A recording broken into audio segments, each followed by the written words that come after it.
The following is a presentation of iRacing on PTR TV. We'd like to thank all of our channel partners for their support. Please like and subscribe to the channel, and we hope you enjoy today's broadcast.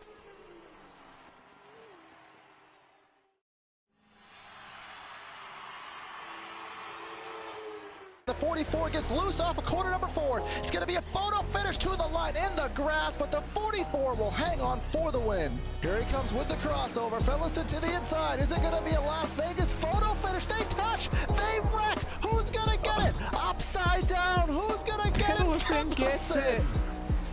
Ooh, by himself. Now he has the 72 of O'Connor. It's going to be a 2v2 race to the checkers. 2 up top, 2 to the bottom. It's going to be Ingram. It's going to be Rainville. Who's going to get it at the stripe? Photo finish. It's going to be Rainville.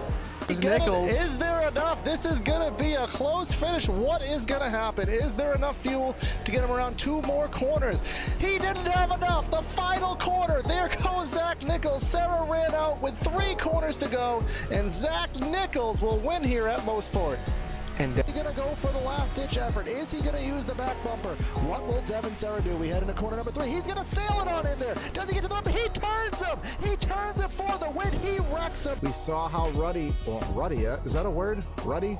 I don't know. Just go with it. All right, we'll go with it. We've seen how Ruddy turn 3 is getting. And so these guys, once again, doubled up, stacked up, and ready to go back green flag racing here behind the iRacing.com Facebook pace car. Don't know where that came from, but we'll let it slide. What was I thinking?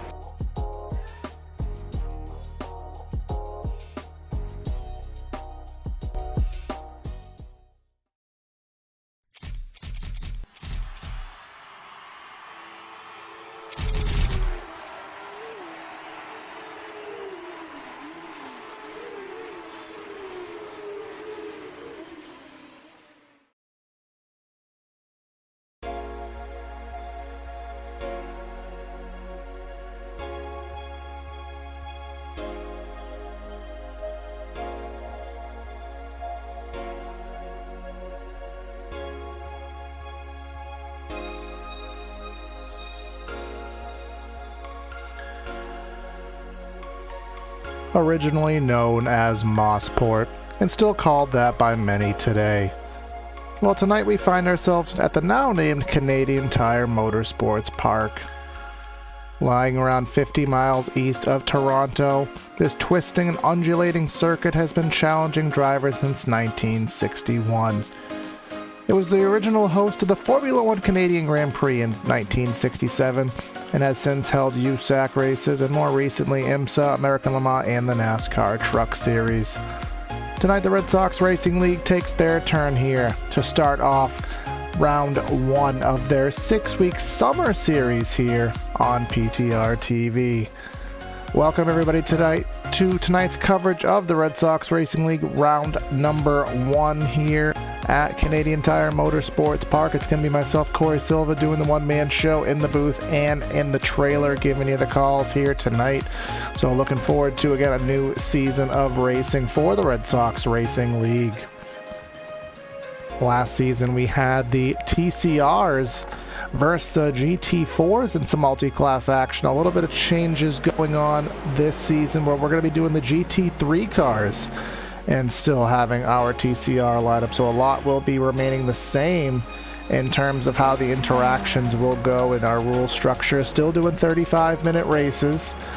We still have our limited fuel loads and our incident points system in effect. So all of that will be the same, just have the different car classes here this evening. So with our newest build on iRacing, we are now recipients of the Mercedes GT3 2002 edition, an upgrade from about the 2015 version that we had available for years. So that's going to be the dominant GT3 that you will see on the racetrack this evening. You will also see a couple Porsche, Ferraris scattered about. Then of course in TCR, we have our Hyundai Elantra and Honda Civics being what is driven here this evening. So right now, these guys are wrapping up qualifying right now. The TCRs already have put their lap times in. Jason Breifogel, last season's TCR champion, is on our provisional pole this evening.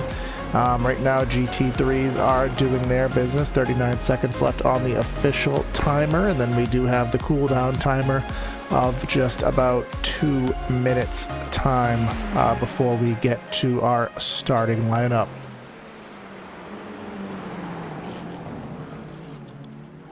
Our weather conditions here at Mosport, just so that we can be aware of that. 77 in the air, 84 degree track temp, modest humidity, and a minimal wind, so that should not be a factor in tonight's race. So a very difficult track here at Canadian Tire Mosport, whatever you want to call it. I'm probably going to call it Mosport just because it is less syllables, but there are a lot of different places you can force passes here, although I would hesitate to say there's probably only about 2 solid passing opportunities, at least in my personal experience. You can see right here following Mitch Heller, who did win a race or 2 last season. If memory does serve, he will not be completing another lap. So right now, if anybody is on track right now, they do have the ability to complete this lap per the iRacing countdown timer. As long as you started the lap while the timer was still active, you can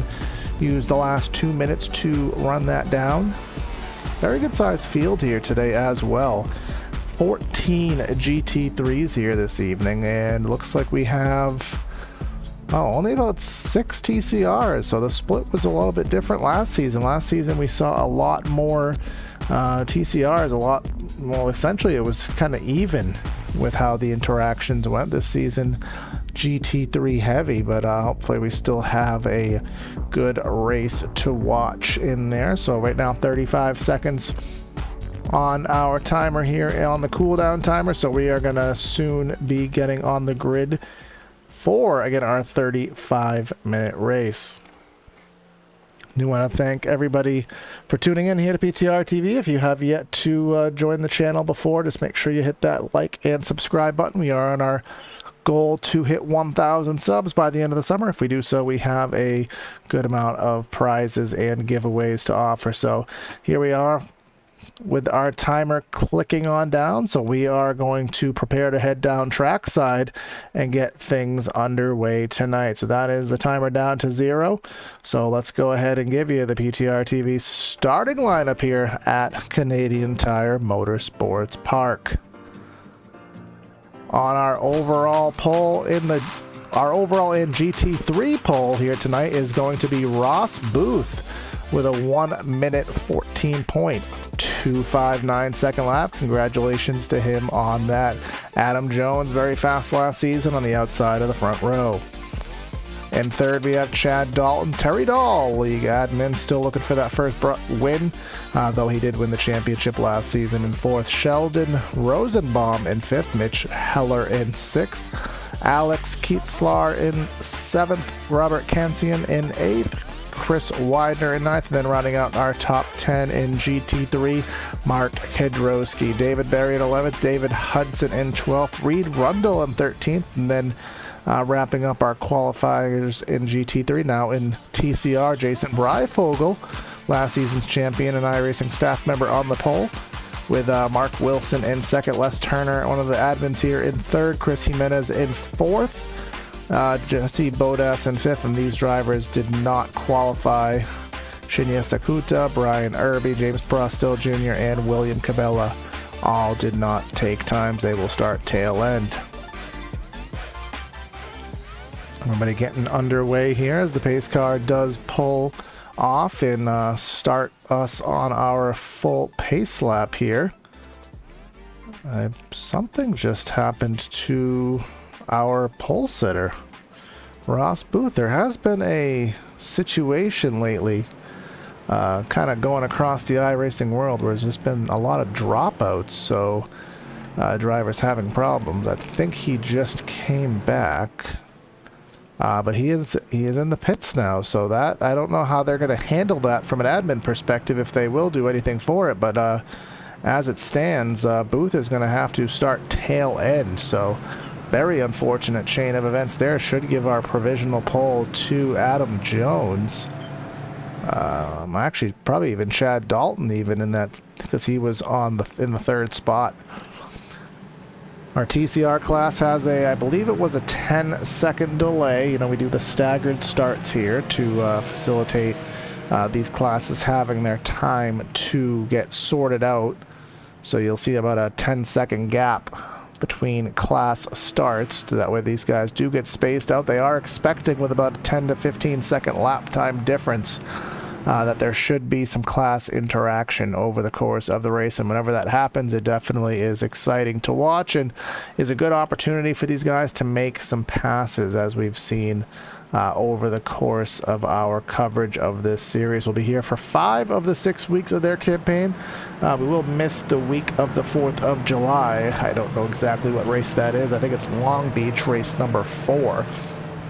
But other than that, we will be here covering the remainder of the season. May have one of my partners hop in with me on a night or two. We'll see what happens. But coming into the latter end of the lap here at Mosport, and it appears as such that Adam Jones is going to be the control car. I'm trying to figure this out here. Actually, I think it's just going to go to Chad Dalton by default. So pace car is in, and here we come off the final corner. Red Sox Racing League is going to be under green flag. Here we go. Green, green, green for GT3. Very difficult start to the laps here at Mosport. Here we come off of turn number 1 and down the very treacherous turn number 2. Has all that grass to the left. If you overshoot it, definitely going to have a tough time getting situated here. Now here we come with our gap, getting ready for the TCR start to our affairs here this evening.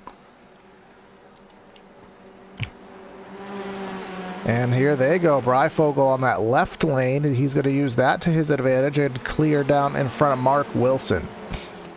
Get only 6 cars in TCR this evening, so a smaller class. We'll see how their race does progress. Back up front in GT3 as they head down. I believe they are on the Mario Andretti straightaway, which is essentially the backstretch here at Mosport, but it is anything but a straightaway in how it is in hindsight. It is completely curved up and down, but it is a flat-out straightaway nonetheless.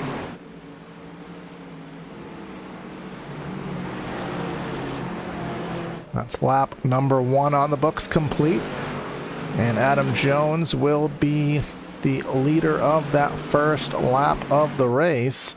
Looks like we are, per my analytics here on the back end, estimating about 26 laps that our race is going to be. And For you Ross Booth fans, he is in 16th position. He did get going there. He did have to start from the pits where he did have his issue of some sort. And by the time he got himself situated, he unfortunately missed the grid and had to start from the pit. So he's still in it, but we'll see what spots he's able to gain, as I think James Prostel had an incident of sorts, front end missing on that number 16 machine, so that will give a spot to Booth. Trying to see what we have going on for battles here on the back straightaway yet again for GT3. Kidrowski in that Sky sponsored Mustang. He's going to look to the inside, to the right side of the track of Robert Kansian, who's going to give him that spot. Minimal contest there. Again, very early in the race here tonight. These Red Sox Racing League drivers are very, very cautious and very, very respectful of each other on the racetrack. So good camaraderie that you typically see. Mitch Heller in front of us right now. On board with him and his number 45 Ferrari. See on that turn number 2 here, that downhill left-hander, it's completely blind when you drop down that hill. If you go too far to the right, you're going to be in the grass, and you're likely not going to stop. So you really have to put a strong focus on staying on the pavement here as you go down the Continental Bridge. Again, another downhill left-hander. This sets you up for the hairpin, a double apex right-hander. And here you are with that second hard cut, big curb there on the right. And then that sets you up for the Mario Andretti back straightaway here. Again, a lot of slipstream opportunities in play as we come to the latter end of the lap. We'll stay on board here to complete a circuit around. Actually, no, we're not, because I need a battle just ahead of this. Well, I thought it was a battle. Somebody just completely backed off there. Not sure who it was. I thought it may have been Sheldon Rosenbaum, but this section of the track, very hard to make any passes stick there, just due to the nature of how aggressive the switchbacks are there. May have a battle brewing for our overall lead right now. Whoa, Adam Jones getting into the dust there on the exit of corner number 1. Jones did run that BMW GT4. We called it the big boy. He was the only one in that car last season, and this season in that new Mercedes. The Mercedes probably being the largest physically of the bunch, in my humble opinion, but we'll see what happens here as Jones, again, stalked by Chad Dalton. Dalton seemed to get a pretty decent run out of the hairpin there, and we're going to head back down the straightaway, and slipstream aplenty is available. Just behind this is Terry Dahl. He's about 2 seconds back, so if these guys start to battle, it will facilitate him being able to catch up with Sheldon Rosenbaum right behind him. Not missing too much in TCR right now. Breyfogle up by about 3/4 of a second, or even half a second even, over Mark Wilson. Wilson doing very well to stay in tow and follow Breyfogle very closely. Breyfogle again in his Elantra, followed by Wilson and Turner, second and third in Elantras as well. Remember, Les Turner, our third place driver, did win the TCR finale at Donington just a few weeks ago, 2 or 3 weeks ago, if memory does serve correctly.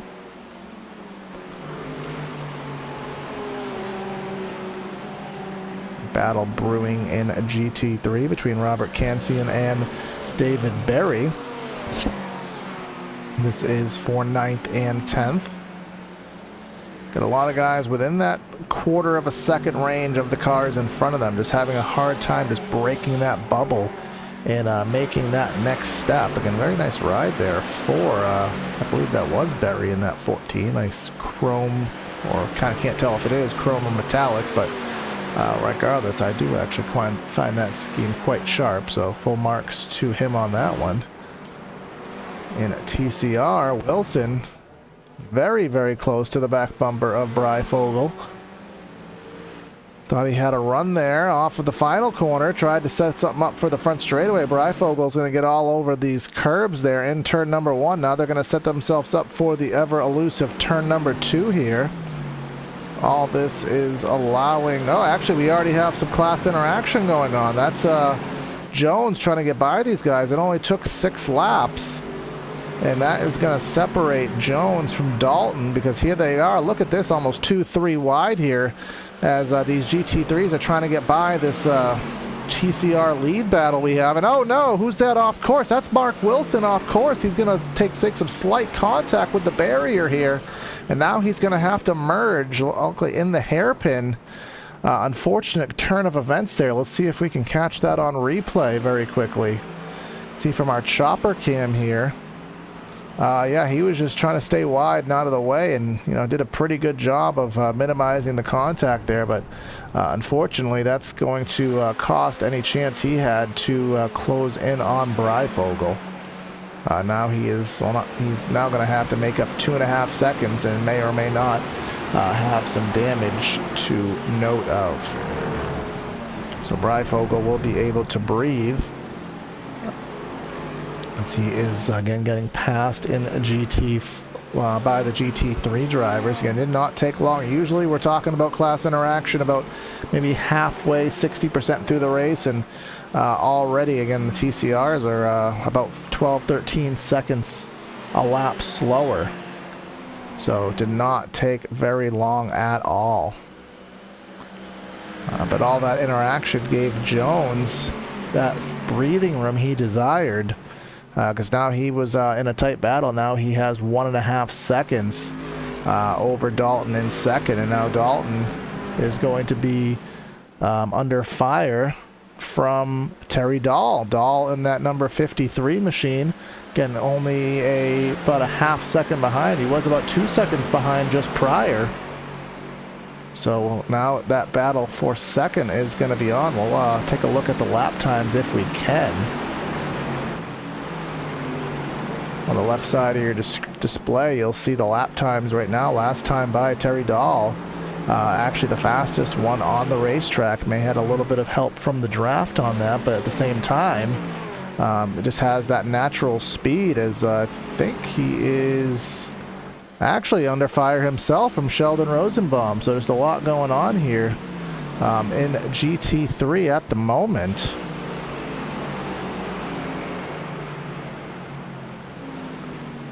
All this well behind Adam Jones, who is taking this opportunity to just kind of run his own pace and try to get whatever lead he can.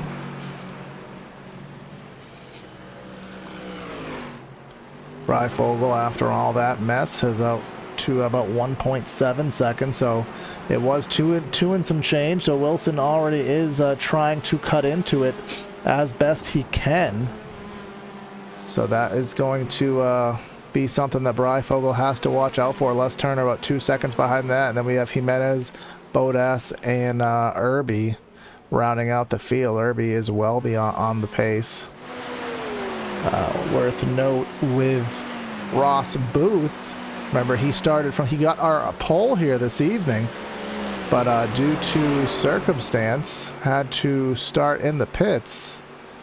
And I don't know why his name won't pull up there. Not too sure what's going on there, but he had to start in the pits due to some kind of connectivity issue. He's up to 14th now, trying to make whatever he can work in that number 6 machine.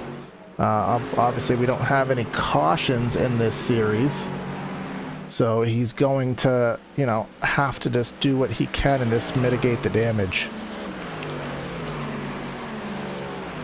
Dalton has kind of got himself into a nice little bubble right now. He's about 1 3/4 seconds behind. Oh, that's not what we wanted to pull up on screen. Producer faux pas there. So we're about 9 laps into this race now. Again, if you don't watch us last season or in the past, you know that there is the limited fuel load in these machines, anywhere from about 25% to 40%, depending on the class. Basically what it does is it mandates and kind of enforces that you will have to make a green flag stop throughout the race. Usually we see that stop, I'd say, between like 60 and 70% distance. So in this race, I'd predict that to be maybe about 15 minutes to go. That's usually when you start seeing guys come down pit road. You'll see really close battles that end up not being so close once the pit stops are done, just depending on how much fuel each driver takes and his in and out time in the pits, amongst you know, how fast he was able to drive down pit road. Was he right on the speed limit? Was he pushing it, or was he going too slow? So all those things under consideration here. Following Mitch Heller, who is in fifth. Fifth, basically second through, I'll say even sixth. Separated by just about a second here, so really, really close lap times here at Mosport. Everybody using those drafts, a very competitive group of drivers. Again, they very, very respectful here in this league too. That is the best part of it, in my opinion, is you have a lot of hard racing, you have a lot of great competition, but at the same time, everybody is in it for the benefit of having a great race. Nobody is going to force the issue and put a pass in a place where it shouldn't be and cause a wreck. So that's not something you expect. You expect to see some hard-nosed racing, and while this is all going on, Dalton has picked up a fair bit of time in relation to our race leader. It was about 1.7. You can see on the left side of your display that it is down to about 1.2 seconds. So he's doing a great job in just running lap times that are consistently a tenth or two faster. You know, at the end of the race, we talk about guys trying to cut into gaps. Well, at this point in the race, you know, a tenth or two a lap will build up over the course of the evening. So he is doing a great job in that regard, but still have a lot of racing to go. About 20 or so laps, about probably 18 laps left to go, including the pit stop. So a lot to fight for. Heller right here, and Sheldon Rosenbaum did manage to get around Dahl for that third spot. Dahl back to fourth, and all these drivers running probably within a half second of each other on the stopwatch. A great job there by them to pull that off.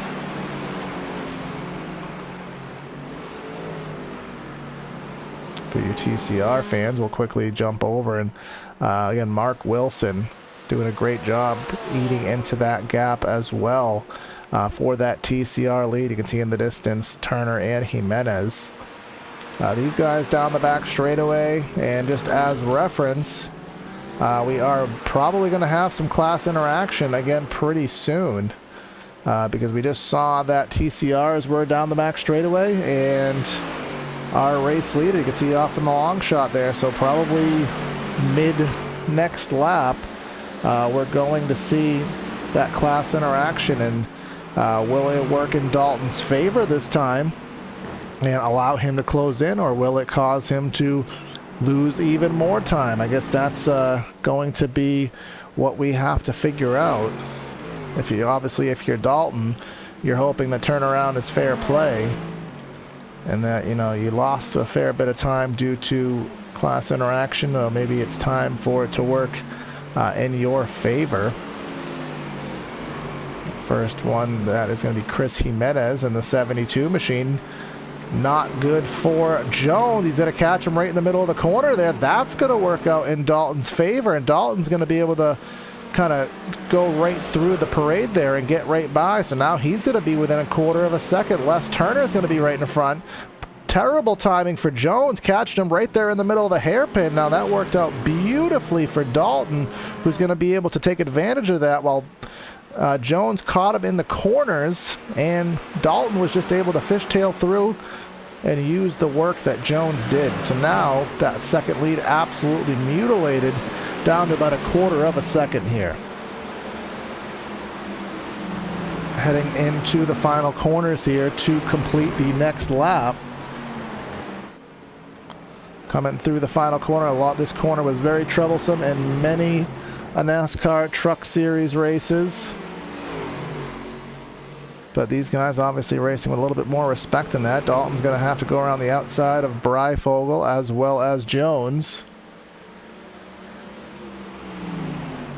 So far into current turn number 2, Jones is hanging on to that lead. But here we come as we head down and under the Continental Bridge. We'll see what does happen. It looks like Jones is going to lose this lead very quickly. It's just a matter of how aggressive does Dalton want to be. He's going to go a little bit wide. I don't know if that was intentional to try to set up the apex there. But he's definitely within the slipstream range. We'll just go back just a little bit. You can see this absolute just gaggle of a situation here. Some bump drafting going on that backstretch between, I believe, Alex Kitzlar and Mitch Heller. Some bump drafting going on here, trying to get themselves by these TCR guys. It did work, and now here comes Heller looking to the outside of Dahl. But so far he'll have to stay in line. Breyfogle, and just to go back to TCRs that through all that gaggle, still holding on to about 3/4 of a second over Wilson, who has seemed to stall out just a bit. So now we're talking about our battle up in the overall GT3 lead, again hovering now roughly about a half a second. So not too big of a lead. He's not gaining it as much as he was. But now he's going to be harder on the binders into the hairpin, trying to take the most of it. He's just not setting himself up to get the run down the backstretch that he needs to. He's taking that more aggressive entry, and then he's not able to set himself up for the corner exit. And that's where Jones is taking advantage of it.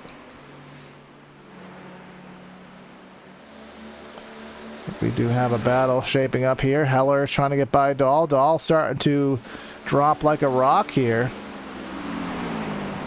See, Heller is going to, he got by on the right side and was able to send it into that right-hander. And he will take in. Oh, we have the first pit stop of the race.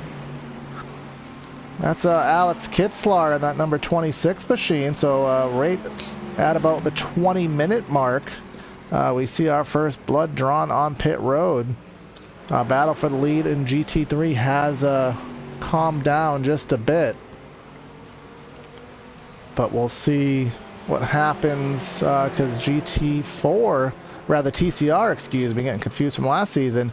Tight confines going on. Mark Wilson had just closed in on the back of Breyfogle, but again, some GT3s getting by, and that just...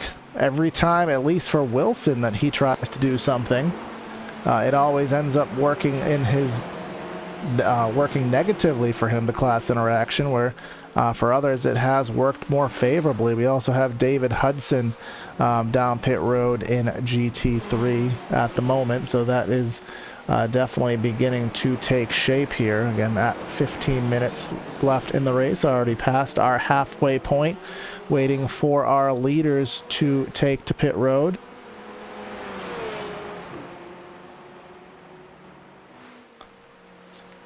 Seeing what's going on here in the class. So far it has seemed to shake out here over time. These guys are starting to spread out. Not sure if something happened, but these guys are starting to spread out just a bit. You know, some hard-nosed racing that we've seen thus far this evening. But pit stops should be right around the corner based on the trends that we have witnessed.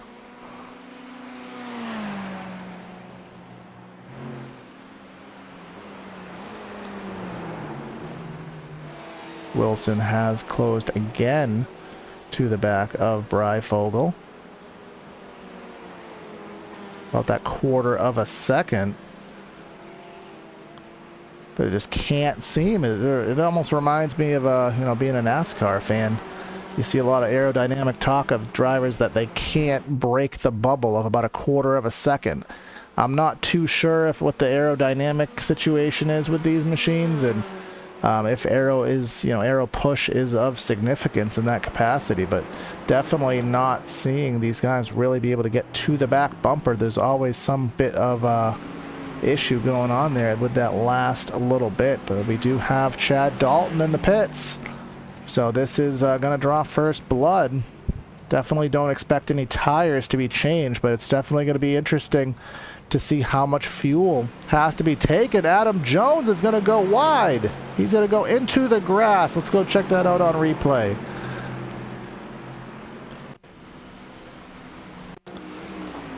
See, he just went wide off in two, and I'll tell you, he lucked out, because typically when you go wide down there, you don't recover. So he lucked out, but that is going to be catastrophic for him, because most certainly Dalton is going to come out with our overall lead after that one's all shaken down. We'll see what indeed happens. Right now, Sheldon Rosenbaum is our overall leader.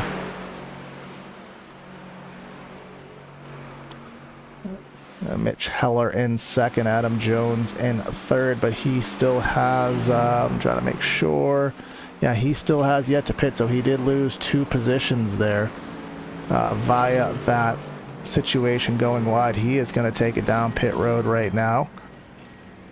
Chad Dalton, he spent 12 seconds in the pit, so we'll see what Adam Jones does, and now even Mitch Heller and Sheldon Rosenbaum with that pit stop situation.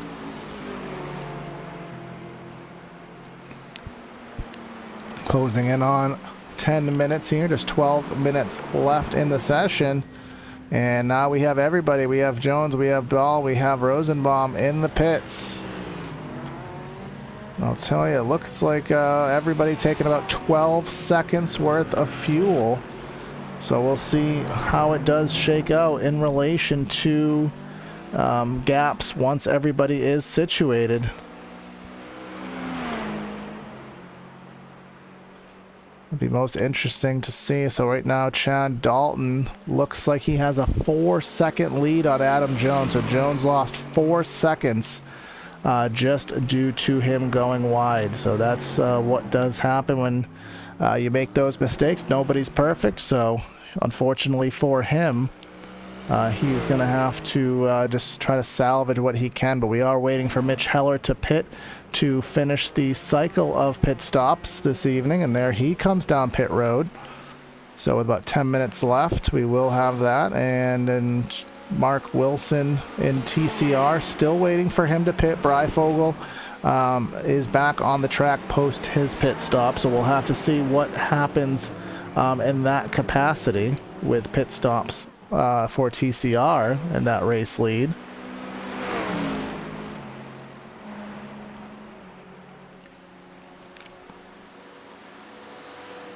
Would expect him to come down this time by. See how much slower those TCRs are. It's quite crazy in my opinion how much slower they are than GT4s. We've seen it in other classes, in other multi-class endeavors, that TCRs can actually hold their game with the GT4s, but I'm actually quite surprised in the GT3s what the difference is. But here he comes down pit road.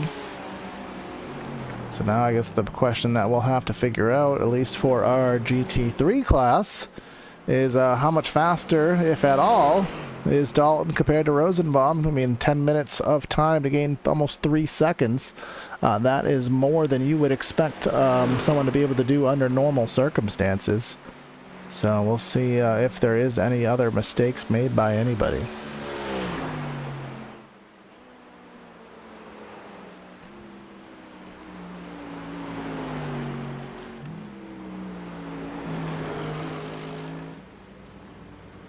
Wilson just now exiting the pits, and Breyfogle about 2 seconds ahead, so not sure if it was, I'm trying to see on my back end telemetry here what indeed the difference was. Pit stop times were, so I can tell you Mark Wilson lost about 1.5 seconds just in the pit lane sequence. So basically from cone to cone, including the pit stop, he lost about 1.5 seconds. So whether that was him being slower than the speed limiter, I'm not quite sure entirely.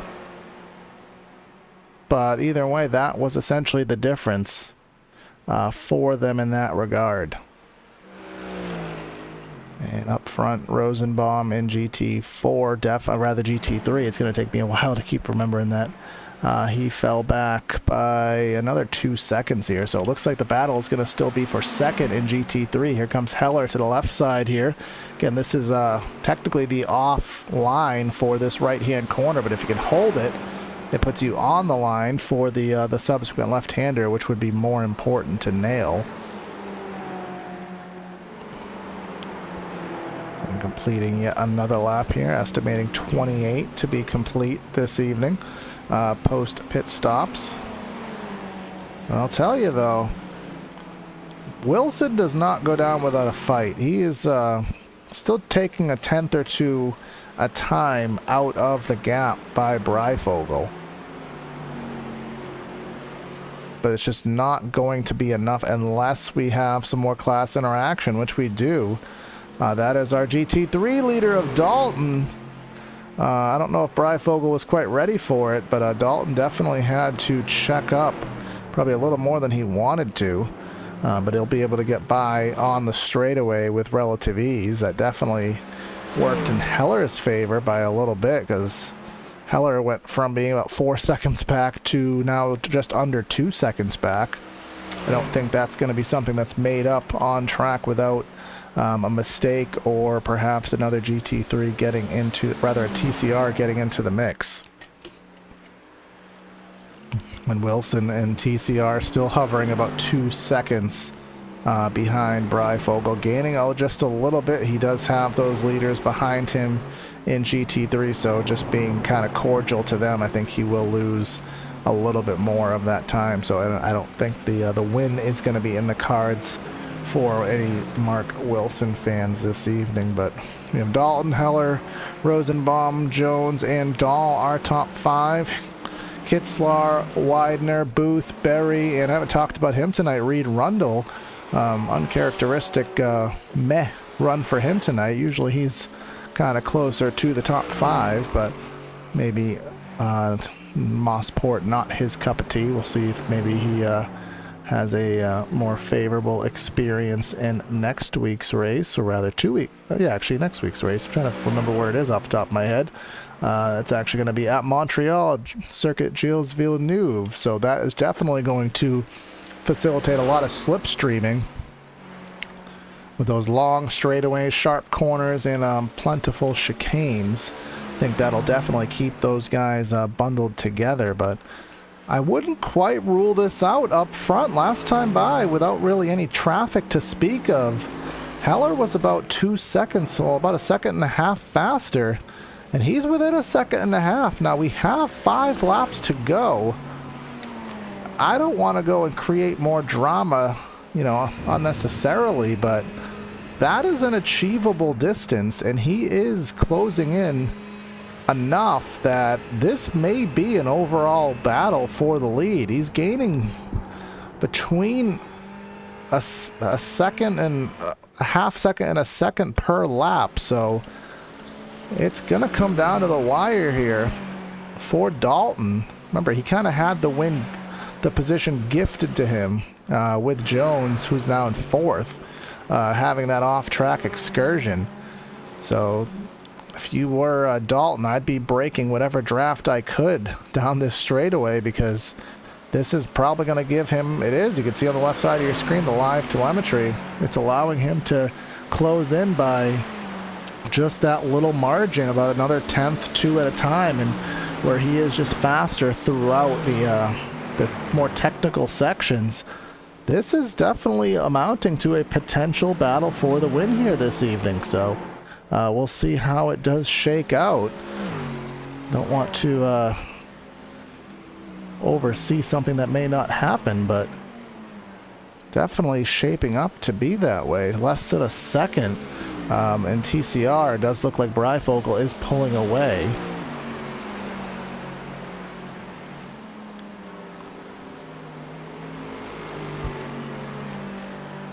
Breyfogle up by about 2.5 seconds now, so as we thought, that he was going to, you know, potentially have an issue for the lead. He's going to basically get back to a comfortable margin.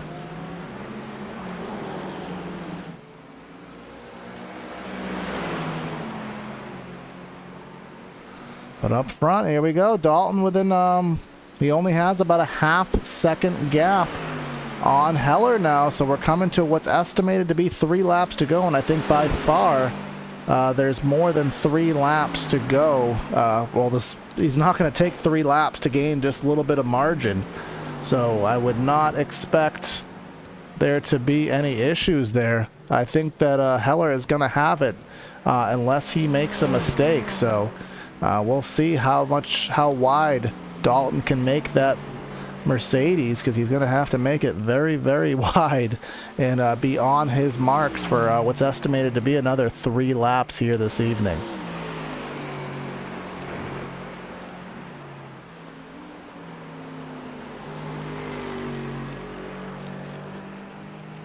This is the closest battle overall on the track, and you can just see there's just certain parts of the track where Dalton just gets a better run. It looks like Heller's just driving it a little bit deeper. He missed the second apex there for the hairpin. That's going to hurt him on this straightaway. And he's going to have to use the slipstream to try to gain back any portion of that.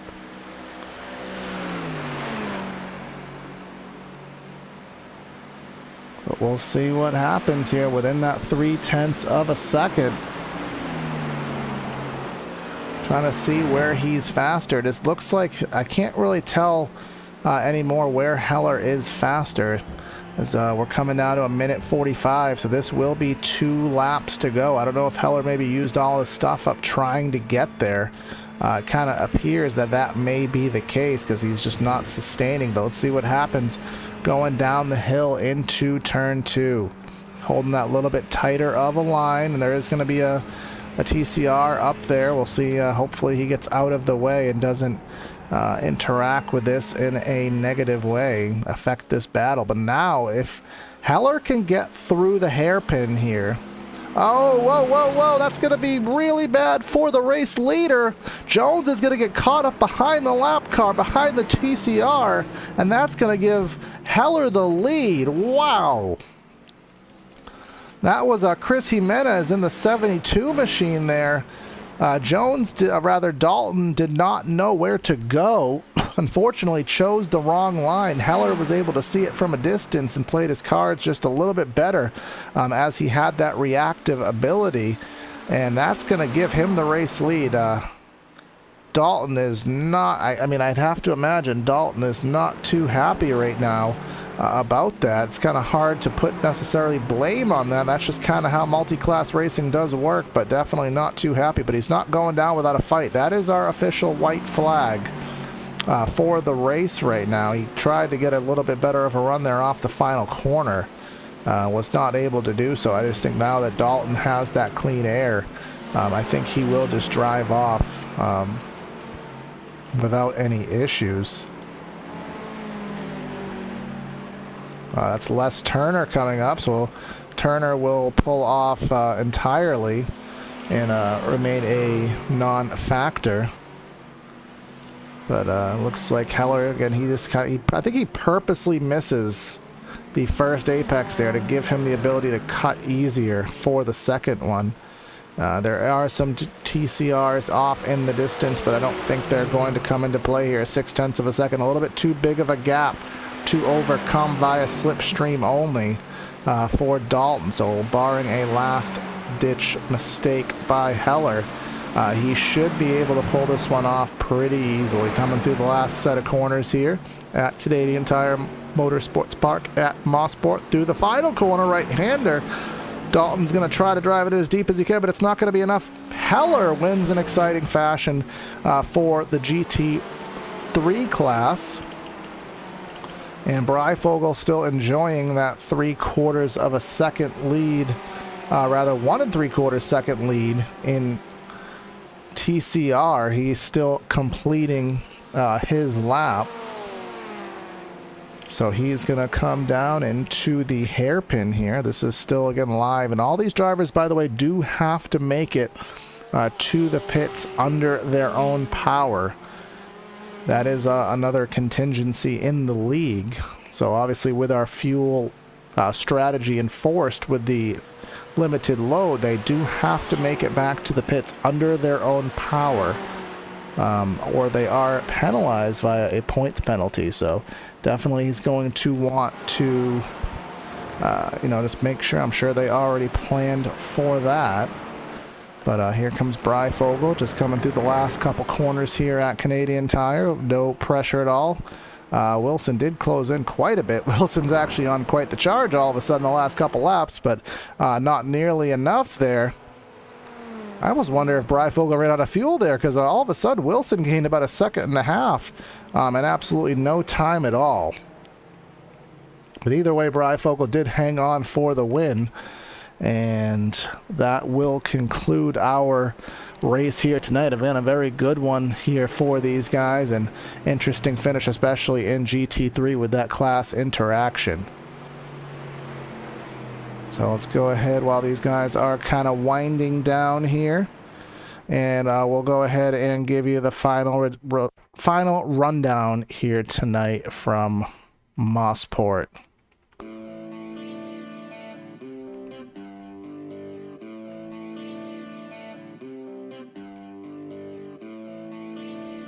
Waiting for them to load. Well, all right, we'll try that again.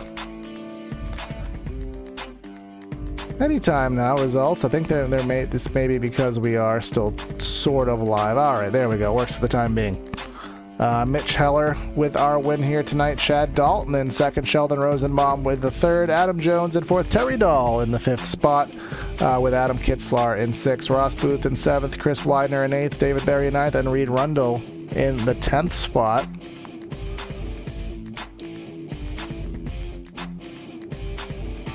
And then in 11th, we do have Bill Pollocky, Mark Kidrowski in 12th, Robert Kansian, William Cabela, David Hudson, and James Prostel in 16th. Jason Breyfogle, our winner in TCR, along with Mark Wilson in second. The remaining results will flash by on the screen. But let's go ahead, and we do have our race winner for TCR, rather for GT3. I'll get him right one of these days. I do have, just make sure I'm queued up here. I do have our race winner here, Mitch Heller for GT3. Won that race in absolutely thrilling fashion. Obviously, class interaction, and sometimes it helps you, sometimes it hurts you. Definitely helped you in that circumstance, Mitch. Talk about how those last few laps worked out. Well, so it seemed as though I was still maintaining some grip out there, and it seemed as though the later as the race went, I was able to hold my lines. I had a terrifically hard time on that back hairpin, which consequently is where I caught up to Chad and Chris, and it seemed as though we got kind of jumbled up and where we were going. And I'm sure that Chad was trying to protect Chris, or all of us basically, and I just I think I darted to the right to miss Chad and just kept the gas down. So pretty exciting. Yeah, like I said, sometimes it helps you, sometimes it hurts you, but either way, you definitely had gained enough position. I know Adam Jones kind of went wide and kind of threw his race away, and it turned into you and Chad, but you were gaining on him either way. Do you think if that didn't happen that you would have had enough to get that last little bit? Oh, I thought I had my push to talk on, but I guess I didn't. But either way, you still were gaining on him regardless of that class interaction. Do you think you would have had a chance if that class interaction didn't happen? You were about 3-4 tenths back for a few laps in a row. Man, it was really, really close. I think that that's not so easy to say, Corey.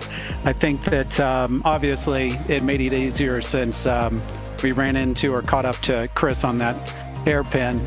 I don't know. It's difficult to say. Don't know. Well, it didn't matter. I mean, speculation doesn't matter because ultimately you end up getting the checkered flag. Any shout-outs, thanks, things you want to say as we wrap up tonight? Sure. Les and Terry, thank you very much for putting this league together, and thanks to everybody in Red Sox Racing. All right, 10-4, my friend. Congrats again, and maybe we'll catch you on the podium next week. Sounds good. Thank you. And now I've caught up with first place in our TCR class. Jason Breifogel, you got a copy, my friend? Yep, I got you. All right, so a nice smooth run for you. You had Mark Wilson. Essentially, he was like rubber banding you. He would close in, fall back, close in, fall back. Ultimately, it worked out in your favor. Just quickly talk about your race for me. Yeah, Mark actually had pace on there. I saw that in practice. He just didn't get that lap he needed in qualifying. After that he kept coming up to me and it kept worming, but somehow held him back there just enough. Yeah, you did that. Just quickly talk about how the class interaction worked today. We saw the pace difference between the two classes was quite extreme, and it definitely caused some really big moments with big packs while you guys were kind of sorting each other out. How scary was that behind the wheel? Oh, it was definitely scary. They're so fast in the corners. They just come right up on you. That is just scary to see. Yeah, kind of looked almost like some NASCAR road course racing, which we know how that is. It looked like it, but luckily you guys kept the bumpers on it, as you guys usually do. Any thanks, shout-outs you want to give for your victory here tonight, man? No, not today. No shout-outs today. All right, we'll copy that, and you have a good rest of the night. All right, thank you. All right, so that is a broadcast here on PTR TV for the Red Sox Racing League. Congrats to Breifogel and Heller for their victories. Make sure you like and subscribe. Stay tuned for next week because we will be giving you coverage next week at, I already forgot what I said, where it was. Montreal will be with you, and we do have a lot looking forward to with that. So make sure you stay tuned. We will be there with you. Corey Silva signing out of the booth. Have a great night, and we'll catch you next time.